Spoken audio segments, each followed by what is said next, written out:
Hi అండి. అందరూ ఎలా ఉన్నారు? బాగున్నారా? నేను బాగున్నానండి. నాకు ఇంకా తగ్గలేదండి. దగ్గుంది, జలుబుంది. జ్వరం అయితే తగ్గింది. కానీ దగ్గు ఇంకా పూర్తిగా గొంతు రాలేదు. సో, మీకు ఒకసారి షేర్ చేద్దామని నేను షేర్ చేస్తున్నాను. సో, మొన్న నేను పాలు కాచాను. మర్చిపోయి బయట పెట్టేశాను. సో, అవేమయ్యాయంటే పాలు విరిగిపోయాయి. సో, కొంచెం పనీర్‌గా అయిపోయింది. స్క్రంబుల్డ్ పనీర్ అనమాట. సో, నేనిప్పుడు ఆ పనీర్‌తో కూర చేసేస్తున్నాను. ఇదివరకు కూడా నేను ఒకసారి యూట్యూబ్ స్టార్ట్ చేసినప్పుడు నేను షేర్ చేశాను. అది కేవలం వాయిస్ ఓవర్ ఒకటే ఇచ్చేదాన్ని. ఇప్పుడు నేను మీకు ఒకసారి డెమోగా మీకు అన్నీ చూపించేస్తే మీకు అర్థమైపోతుంది. సో, ప్యాన్ పెట్టేసుకున్నాను. తగినంత నూనె వేసుకున్నాను. ఇప్పుడు ఆవాలు, జీలకర్ర, అలాగే 5 లవంగాలు, ఒక్క చిన్న ముక్క దాల్చిన చెక్క. అంతేగాని మినపప్పు, శనగపప్పు ఇలాంటివి వేయకూడదండి. ఇది కొంచెం మసాలా కూర కాబట్టి జస్ట్ ఆవాలు, జీలకర్ర,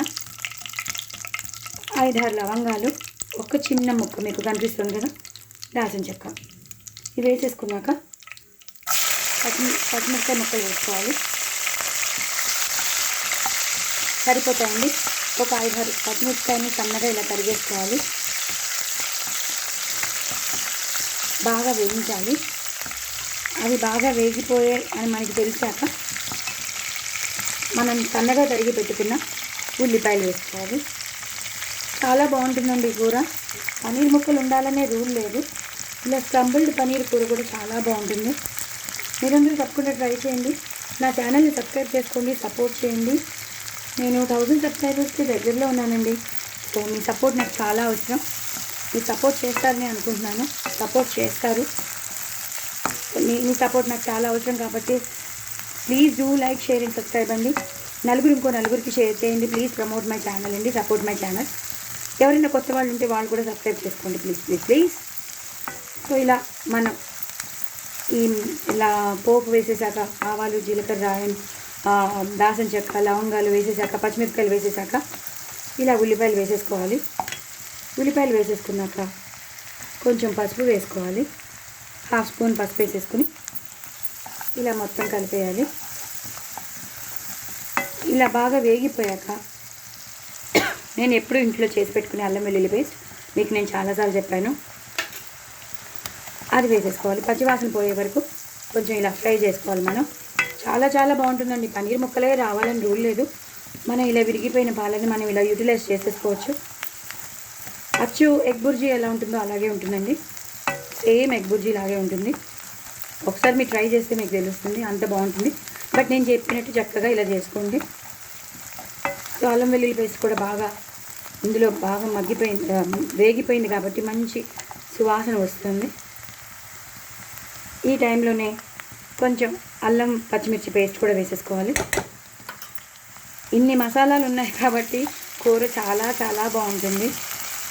అల్లం వెల్లుల్లి పేస్ట్ వేసాం, అలాగే అల్లం పచ్చిమిర్చి పేస్ట్ వేసాం, ఉల్లిపాయలు వేసాం, చక్కగా పచ్చిమిరపకాయలు వేసుకున్నాం. ఇదే టైంలో మనం సన్నగా తరిగి పెట్టుకున్న టమాటో ముక్కలు వేసేసుకోవాలండి. చాలా బాగుంటుంది కూర. గ్రేవీగా చేసుకోవచ్చు, దగ్గరగా చేసుకోవచ్చు, మీకు ఎలా కావాలంటే అలా చేసుకోవచ్చు. సెమీ గ్రేవీలో చేసుకోవచ్చు, మరి తిక్కుగా చేసుకోవచ్చు, మీకు ఎలా కావాలంటే అలా చేసుకోవచ్చు. అదేంటి, ఎక్స్క్యూజ్ మీ, ఇంకా పూర్తిగా దగ్గు తగ్గలేదు. బట్ మీకోసం అందరికీ నేను షేర్ చేయాలని నేను ఇంట్లో బాగాలేకపోయినా రిస్క్ తీసుకుని చేస్తున్నాను. ఫోన్ దగ్గరగా పెడతాను, చాలా ఇబ్బంది అయిపోతుంది. ఈ టైంలో మనం కరివేపాకు వేసేసుకోవాలండి. వేసేసుకుని ఇలా పూర్తిగా కలిపేయాలి. టమాటో ముక్కలు కూడా బాగా మగ్గిపోయాయి కాబట్టి ఇప్పుడు మనం చెప్పాను కదా పాలు విరిగిపోయాయి, అది వేసేసుకోవాలి. ఒక చిన్న కప్పుడు వచ్చిందండి నాకు. ఫ్రీజర్లో పెట్టేసుకున్నానండి. మనకి ఎప్పుడు కావాలో అప్పుడు మనం ఒక 1/2 అవర్ ముందు తీసేస్తే మనకి ఇలా వచ్చేస్తుంది అనమాట. ఇలా ఉంటుందన్నమాట. మొత్తం స్క్రాంబుల్ అయిపోయి ఉంటుంది కూర. మనం పచ్చిమిరపకాయలు అన్నీ ఎక్కువ వేస్తున్నాం కాబట్టి మనం కారం తగ్గించాలి. ఇదే టైంలో మనం కొంచెం ఉప్పు వేసుకోవాలి. ఇంత ఉప్పు తీసాను నేను, వేయొద్దు, ఎందుకంటే పనీర్ కదా ఎక్కువ అయిపోతుంది. చాలా తక్కువ వేసుకోవాలి. మీకు రుచికి తగినంతగా చూసి వేసుకోండి. అంత స్పూను నేను చూపించాను కదా అని మొత్తం స్పూన్ వేసుకోకండి. అలాగా అన్ని పచ్చిమిరపకాయలు వేసాం కదా, ఎక్కువ కారం పట్టదు. జస్ట్ హాఫ్ స్పూన్ కారం. దీన్ని కూడా పూర్తిగా ఇలా వేయించేయాలి. చాలా చాలా బాగుంటుంది. మీరు నిజంగా ఒకసారి ట్రై చేయండి, మీకు సేమ్ ఎగ్ బుర్జీ తిన్నట్టే ఉంటుంది. ఇదే టైంలో హాఫ్ స్పూన్ గరం మసాలా. ఇది కూడా ఎక్కువ వేయక్కర్లే, నేను తీసి పెట్టుకుంటానంటే, నేను మొత్తం వేయను. ఇలా మొత్తం అంతా కూర అయిపోయింది. మొత్తం ఉల్లిపాయలు టమాటోలు అన్నీ బాగా మగ్గిపోయాయి. ఇదే టైంలో మనం కొంచెం లంసంలో మనం తెచ్చిపెట్టుకుంటాం ఉల్లిపాయలు. ఆ టైంలో ఏమవుతాయంటే అవి ఉల్లిగోళ్ళు వచ్చేస్తున్నాయి, స్ప్రింగ్ ఆనియన్స్ వచ్చేస్తున్నాయి. ఆ స్ప్రింగ్ ఆనియన్స్ని కూడా మనం వాడేసుకోవచ్చు అనమాట. చాలా టేస్టీగా ఉంటాయి ఇలాంటి మసాలా కూరల్లో. అది కూడా వేసేసాను. ఇదే టైంలో కొంచెం కొత్తిమీర వేసేసుకోవాలి. అలాగే మసాలా కూర కాబట్టి ఆ మసాలా టేస్ట్ రావాలి కాబట్టి పుదీనా టేస్ట్ ఉంటేనే చాలా బాగుంటుంది. కొత్తిమీర, పుదీనా, కరివేపాకు అన్నీ వేసాం, అల్లం వెల్లుల్లి పేస్ట్ వేసాం, ఉల్లిపాయలు వేసాం, టమాటోలు వేసాం, చక్కగా అన్ని మసాలాలు వేసాం, పన్నీర్ వేసాం. ఈ కూరని మీరు ఇలా చేసుకుని తినండి, చాలా చాలా బాగుంటుంది. మీరందరూ తప్పకుండా ట్రై చేయండి. నా ఛానల్ సబ్స్క్రైబ్ చేసుకోండి, సపోర్ట్ చేయండి. బట్ డూ ట్రై ఇట్ అండి. Very very tasty. ఇంకా చెప్పని అంత బాగుంటుంది.